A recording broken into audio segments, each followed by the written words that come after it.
முருகன் பக்தர்கள் அனைவருக்கும் அன்பு வணக்கங்கள்.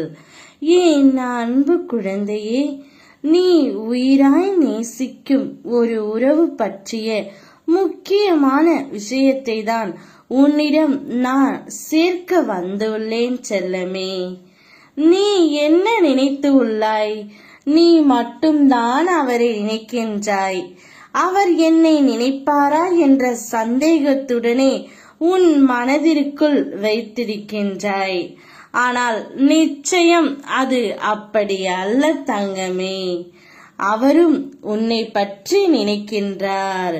இப்பொழுது பிரிந்து தூரமாக வந்து விட்டோமோ, அவர் என்னை விட்டு எப்படி இருப்பார்? அதேபோல் பல யோசனைகள் அவர்களுக்குள்ளும் ஓடிக்கொண்டே தான் இருக்கின்றது.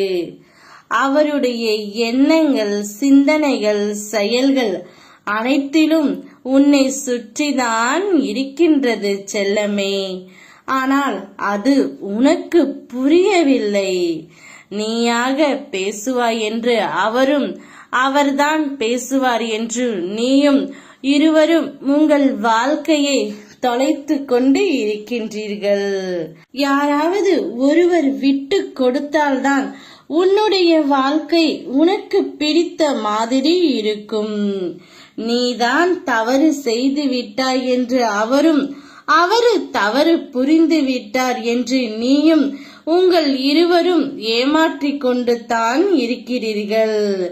உங்கள் இருவருக்குள்ளும் மன வேறுபாடுகள், கருத்து வேறுபாடுகள் இருந்து கொண்டே தான் இருக்கின்றன.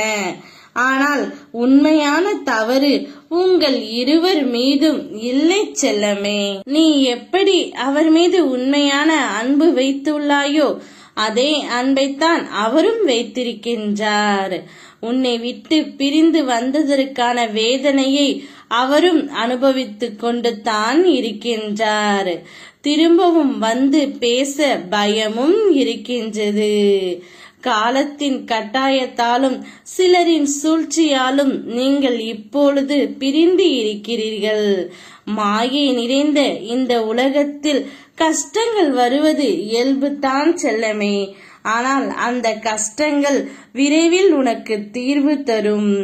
இப்படியே வாழ்க்கை போய்விடுமா என்று பயம் கொள்ளாதே. அனைத்தையும் முறியடித்து உங்கள் இருவரையும் நான் சேர்த்து வைப்பேன். அப்பா உங்கள் இருவர் வாழ்க்கையிலும் தீப ஒளி ஏற்றுவேன். சந்தோஷமாக இரு. ஓம் முருகா.